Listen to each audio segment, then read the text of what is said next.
اگر 3 منٹ اس مسئلے پہ گفتگو کر سکے کہ صدیق کو علی نے نہیں مانا تھا تو کعبے کے رب کی قسم ہے میں محمد کے منبر پہ قدم رکھنا چھوڑ دوں گا. اور نہیں مانتا نہ مان, تیرے ماننے سے کیا فرق ہے؟ ہم سے کیوں لڑتا ہے؟ لڑنا ہے تو حسین کے نانے سے جا کے لڑ, جس نے اپنی زندگی میں صدیق کو اپنے مسلح پہ کھڑا کیا, ان سے جا کے لڑ. آج نہیں لڑتا تو قیامت کے دن لڑ کے دیکھ لینا. تیرا شمار محمد کے ساتھ لڑنے والوں میں ہوگا, ہمارا ساتھ محمد کی بات پہ گردن کے جھکانے والوں کے ساتھ ہوگا. تو کون ہوتا ہے نہیں مانتا؟ اور نہیں مانتا تو علی کو پوچھ اس نے کیوں مانا تھا. اور آج بات آئی ہے تو سن لو, یاد رکھنا بات کو. اور خدا کے فضل و کرم سے علماء کو مخاطب ہو کے کہتا ہوں کہ تم نے بھی یہ بات کبھی نہ سنی ہوگی. نبی کی سنت کے 3 طریقے ہیں اس بات کے. سنت کہتے ہیں قولی سنت کو, نبی کے قول کو, نبی کے فعل کو, نبی کی تقریر کو. ایک بات نبی نے کہی وہ سنت ہے, کر کے دکھائی وہ سنت ہے, کسی کو کرتا ہوا دیکھ کے اس کو اس پہ ثابت رکھا وہ سنت ہے. آؤ اور میں تمہیں بتلاؤں, اور نبی نے ابو بکر کی امامت کو 3 سنتوں سے ثابت کیا ہے. قولی سے بھی ثابت کیا, فعلی سے بھی ثابت کیا, تقریر سے بھی ثابت کیا. غشی تاری صحابہ مسجد نبوی میں دم بخود بہتے حجرہ عائشہ کی طرف دیکھ رہے ہیں, اس کے حجرے کی طرف دیکھ رہے ہیں جس کا نام تجھ کو گوارا نہیں ہے, اس کے حجرے کی طرف کہ قرآن نے جس کو مومنوں کی ماں کہا ہے, اور جو اس کو ماں نہیں کہتا وہ مومن نہیں ہے, اور جو مومن ہے عائشہ اس کی ماں ہے, اور عائشہ جس کی ماں نہیں وہ مومن نہیں. قرآن کا فیصلہ ہے. ازواجہ تمہارے ماننے سے کیا فرق کرتا ہے؟ حجرہ عائشہ کی طرف نگاہ کیے ہوئے, اذان ہو چکی, نماز کا وقت آ چکا ہے, کیواڑوں کی طرف نگاہیں لگائے کہ کونین کا تاجدار آئے اور ہماری امامت فرمائے. وقت بیتتا چلا جا رہا ہے. بلال باچشم نم اٹھے, آقا کے دروازے کے قریب ہو کے کہا الصلاۃ الصلاۃ, نماز. اندر سے کوئی آواز نہیں آتی. بلال کی آواز ٹوٹ جاتی ہے, دل شکستہ ہو جاتا ہے. آج اندر سے کوئی آواز نہیں آ رہی, نہ جانے میرے آقا پہ کیا بیت گئی ہے. صحابہ منتظر, آہیں کراہوں میں اور سسکیاں چیخوں میں تبدیل ہونے لگی. اللہ, آج کیا وجہ ہے کہ کونین کا تاجدار ہماری امامت کے لیے نہیں آ رہا؟ سرور کائنات بیماری کے عالم میں اپنے بستر پہ تشریف فرما, امہات المومنین گرد میں بیٹھی ہیں. آقا نے آنکھ کھولی. آقا, صحابہ آپ کی آمد کے منتظر, اور بلال کئی دفعہ آواز دے چکا, صدا دے چکا ہے الصلاۃ. نگاہ اٹھائی, فرمایا مرو ابا بکر فلیصلی بالناس, جاؤ اور فیصلہ آج اسی بات پہ کر لو. کب کہا, کس کو کہا اور کیا کہا؟ بنو ہاشم کے لوگ موجود ہیں, اپنے داماد موجود ہیں, اپنے چچا کے بیٹے موجود ہیں, عقیل موجود ہے, علی موجود ہے, ابن عباس موجود ہے, فضیل موجود ہے, اور تو اور رسول کا باپ موجود ہے. وہ باپ جس کے متعلق آقا کائنات نے کہا تھا ان عباس امی سن وہ ابھی، عباس میرا چچا ہی نہیں محمد کا باپ بھی ہے۔ اور وہ عباس جب جنگ بدر میں قیدی تھا اور قیدیوں کے ساتھ بنا ہوا تھا تو صحابہ کہتے ہیں ہم نے آقا کے خیمے پہ نگاہ ڈالی، دیکھا کہ آقا کے خیمے سے سسکیوں کی آواز آ رہی ہے۔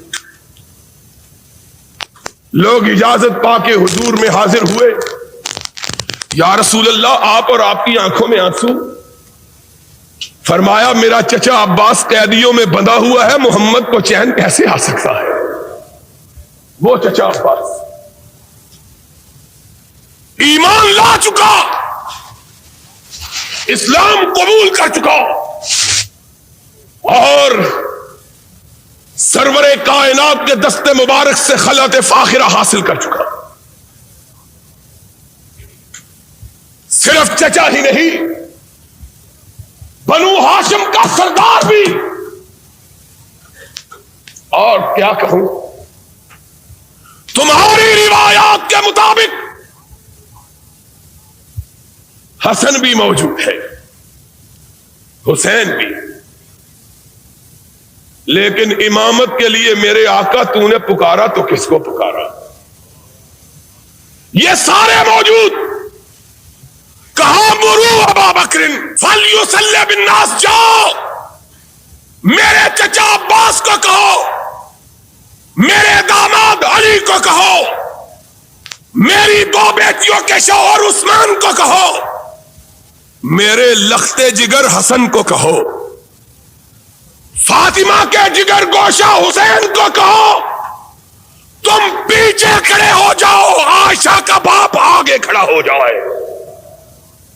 مرو ابا بکر فلیصلی بالناس، جاؤ ابو بکر کو کہو آگے کھڑا۔ اور کس کی مجال ہے کہ دم مارو؟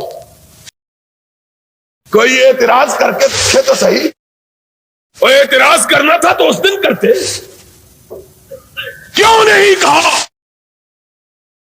آقا کس کو آگے کھڑے کر رہے ہو؟ کون بولے؟ کس کی مجال ہے کہ لفظ پائی؟ اور صدیقہ بولی، میں نے کہا کہ بولی نہیں، عرش والے نے بلوایا تاکہ بات پکی ہو جائے۔ کہا یا رسول اللہ کسی اور کو کہہ دیجیے۔ نگاہ اٹھائی، فرمایا لا ينبغي لقوم ان يكون فيهم ابو بکر ان يؤمهم غيره، ابو بکر کے ہوتے ہوئے کوئی دوسرا محمد کے مصلی پہ کھڑا ہونے کی جرت کر سکتا ہی نہیں ہے۔ مرو ابا بکر فلیصلی بالناس، جاؤ میرے صدیق کو کھڑا کرو۔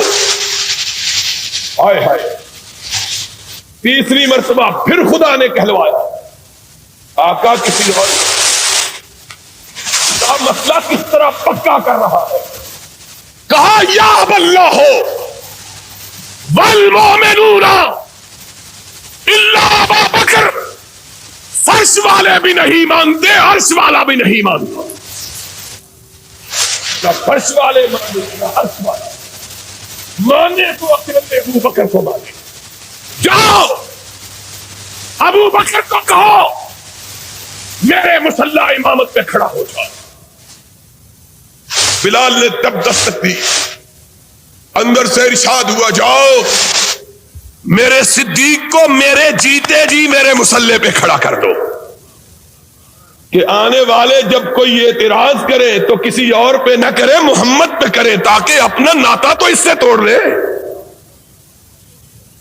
اعتراض کرنا ہے تو اس پہ کرو۔ اور سنو، قولی سنت یہاں ثابت ہوئی، اور صدیق کی امامت کے لیے محمد کی تینوں سنتیں اکٹھی ہو رہی۔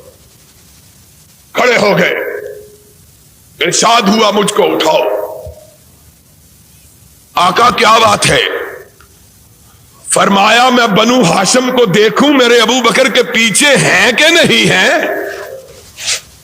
میں دیکھوں تو صحیح کہ پیچھے کون رہا، کون ہے جس نے حکم سے سرتابی کی، کون جو میرے کھڑے ہوئے کو نہیں مانتا، جس کو میں نے آگے کیا ہے کون ہے جو اس کو پیچھے کرتا ہے؟ دیکھوں تو صحیح۔ آقا کائنات اٹھائے گئے، حجرہ عائشہ سے قدم باہر رکھا، صفوں پہ نگاہ ڈالی، آسمان کی طرف رخ کیا، چہرہ گلنار ہو گیا۔ اللہ تیرا شکر، اپنے جیتے جیتے اپنی امت کو ایک امین کے سپرد کر کے جا رہا۔ باہر نکلے اور کونین کا تاجدار سچا نبی تھا، باہر نکلا، صحن مسجد خوشبو سے مہک اٹھا کہ محمد کریم آئے اور خوشبو نہ پھیلے۔ صحابہ نے خوشبو سونگھی، حدیث کے الفاظ کھنکارنا شروع کیا تاکہ ابو بکر کو پتا چل جائے کہ امام اعظم آ گئے ہیں، اعظم آ گئے، پیچھے ہٹ جائے۔ خوشبو صدیق نے بھی سون لی اور پیچھے ہٹنے لگے۔ کائنات کے امام نے کندھے پہ ہاتھ رکھ دیا، فرمایا جس کو محمد نے آگے کیا ہے وہ پیچھے نہیں ہٹ سکتا۔ فعلی سنت سے بھی صدیق کی امامت کو ثابت کیا۔ پھر اس سے بھی آگے، نماز جاری رکھو، محمد نے بھی اسی صف میں کھڑے ہو کے نماز کی نیت باندھ لی جس صف میں صدیق کھڑا تھا۔ تینوں سنتوں سے ثابت کیا۔ اعتراض کرنا ہے تو محمد پہ کرو، ہم پہ اعتراض کیا کرتے ہو؟ ان پہ کرو جس نے آگے کیا ہے، یا ان تین اماموں پہ کرو جس نے آگے اس کو کھڑا کیا جانا مان لیا ہے۔ علی پیچھے کھڑے، حسین، اور بولو حسین، حسن، اور